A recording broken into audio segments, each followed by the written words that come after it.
Ish ministri i bujqësisë, shqiptarëve po ju vjen vdekja nga ushqimi. Shqipëria është një prej vendeve më të bekuara me 218 ditë me diell dhe me burime të bollshme ujë që rrjedhin nga malet.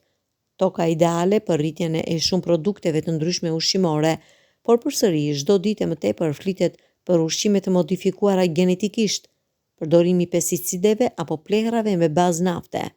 Ndërkohë që çdo stin ka produktet e veta që nuk gjenden në 365 ditë të vitit, në tregjet e frutave dhe perimeve, tregtarët që ofrojnë domaten apo lule shtrydhe në mes të dimrit, kjo pasi shpesh përdoren antibiotik dhe hormone që stimulojnë rritjen, qofshin këto produkte të prodhuara në Shqipëri e ato të importuara nga jashtë. Profesori i mirënjohur shkodran, Ahmet Osja, thotë se rreziku që na vjen nga ushqimet që konsumojmë është shumë i madh.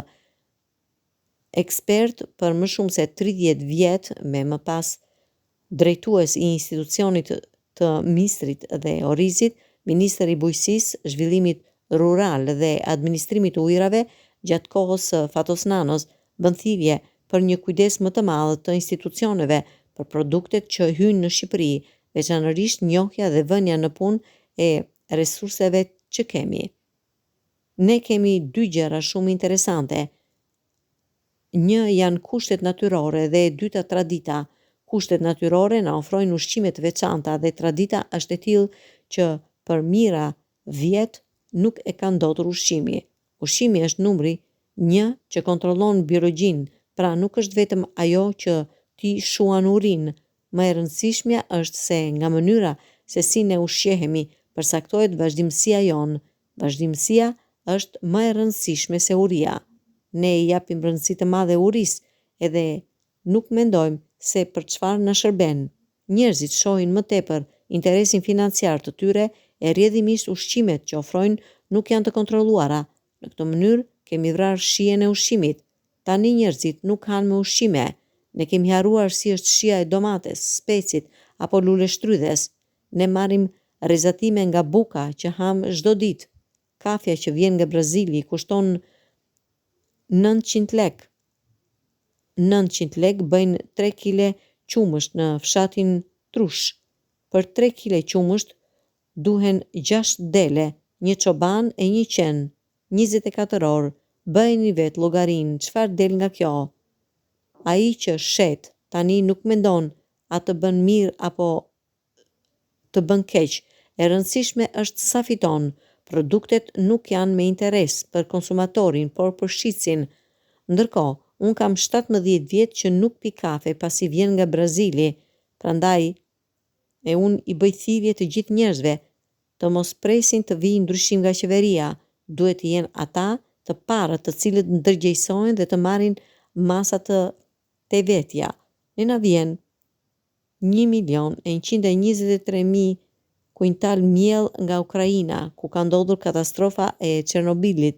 Ne e marrim miellin me gjysmë çmimi, prandaj buka jon është kaq e lirë. Mielli është i ruajtur në magazina e nuk ka marr askush. Ne që kemi nevojë e blejmë atë që vjen nëpërmjet Beogradit. Nëse nuk do ta marrim nga Beogradi, atëherë buka që ne blejmë do të jetë 260 lekë të reja dhe jo sa e blejmë ne në furrat e bukës. Rrezatimi që marrim ne nga konsumi i këtij mielli është një prej shkaktarëve të sëmundjes së kancerit. Ligji ynë çalon sepse shihen interesat. Prandaj është e nevojshme përgjegjësia që ka secili dhe e dyta ligji i shtetit. Ligji duhet të kontrollojë me përgjegjësi dhe me kompetenca të jashtëzakonshme. Mund ta kesh përgjegjësinë, por nuk e kompetencën dhe ligji ynë çalon pasi shihen interesat. Dy janë shinat për një vend. Arsimi dhe bujqësia. Nëse një popull nuk ka shinat kot që e bën lokomotivën, bujqësia është shkatruar, arsimi merret me lek, pra është shumë e nevojshme të merren masat për këto dy fusha. Duhet që shteti të ketë personel specialist dhe jo administratë burokrate. Administrata nuk di si ta kryejë këtë punë, pasi nuk ka kompetencat, kurse specialisti di ta bëjë diferencat dhe të evidentojë rrisjet. Në Ministrinë e Bujqësisë nuk ka profesionist, nuk i paguan askush, ata paguajnë administratën. Unë isha ministër që prej datës 22 shkurt 1991 deri në datën 15 maj 1991 vendosja të ikja vetë pasi që në atë kohë kuptova që nuk kërkoj më punoj si shkencor, por punoj si administratës. Ne kemi në Alpet tona rreth 137 bimë endemike.